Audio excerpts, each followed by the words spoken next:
Commissioner,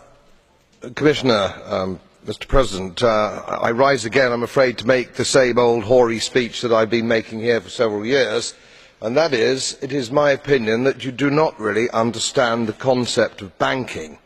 All the banks are broke. Bank Santander, Deutsche Bank, Royal Bank of Scotland, they are all broke. And why are they broke? It isn't an act of God. It isn't some sort of tsunami.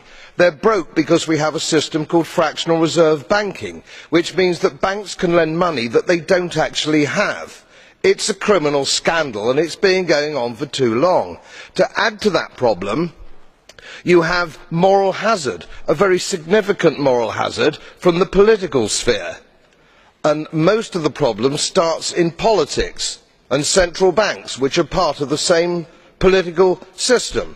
We have counterfeiting, sometimes called quantitative easing, but counterfeiting by any other name. The artificial printing of money, which if any ordinary person did, they would go to prison for a very long time. And yet governments and central banks do it all the time. Central banks repress the amount of interest that rates are, so we do not have the real cost of money. And yet we blame the retail banks for manipulating LIBOR. The sheer effrontery of this is quite astonishing. It is central banks that manipulate interest rates, Commissioner.